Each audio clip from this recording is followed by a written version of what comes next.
മെമ്പർമാരുടെ നിക്ഷേപങ്ങൾക്ക് ഉയർന്ന ലാഭവിഹിതം നൽകുന്ന കേന്ദ്ര സർക്കാർ സഹകരണ സ്ഥാപനം Bharat Lajna multi state housing cooperative society limited. Kottakkal നഗരസഭയിൽ ക്ഷേമ പെൻഷൻ അട്ടിമറിക്കാനുള്ള ലീഗ് ബി.ജെ.പി. അവിശുദ്ധ കൂട്ടുകെട്ടിന്റെ ഗൂഢനീക്കത്തിനെതിരെ DYFI Kottakkal municipal coordination committee യുവജന പ്രക്ഷോഭം സംഘടിപ്പിച്ചു.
ഡിവൈഎഫ്ഐ മലപ്പുറം ജില്ലാ സെക്രട്ടറി ശ്യാം പ്രസാദ് പ്രക്ഷോഭം ഉദ്ഘാടനം ചെയ്തു.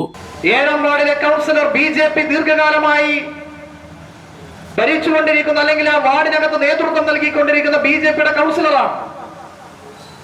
തുടർച്ചയായി ബി.ജെ.പി. ജയിച്ചു വരുന്ന വാർഡാണ് 7ാം വാർഡ്.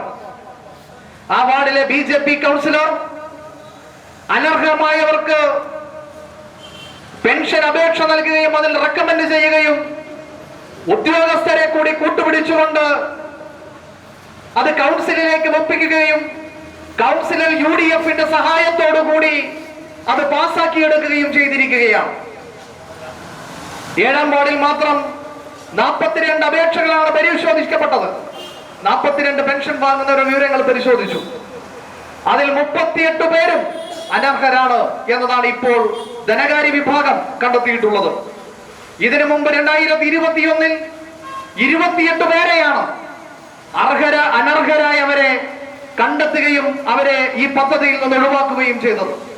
ഡിവൈഎഫ്ഐ കോട്ടക്കൽ മേഖലാ സെക്രട്ടറി MP വൈശാഖ് അധ്യക്ഷനായി. Faisal Indiroor, joint secretary Sreejith Kuttassery, Nisar, Safdar Raj, Sandeep, KM Noufal എന്നിവർ ചടങ്ങിൽ പങ്കെടുത്ത് സംസാരിച്ചു. സ്നേഹത്തിന്റെ ഭാഷ ഒന്നാണ്. മംഗല്യപ്പട്ടിനെന്നും Seenath silks and sarees, metro plaza, Tirur road, Kottakkal. മെമ്പർമാരുടെ നിക്ഷേപങ്ങൾക്ക് ഉയർന്ന ലാഭവിഹിതം നൽകുന്ന കേന്ദ്ര സർക്കാർ സഹകരണ സ്ഥാപനം Bharat Lajna multi state housing cooperative society limited, Parappur road, Kottakkal. Phone 9946999976.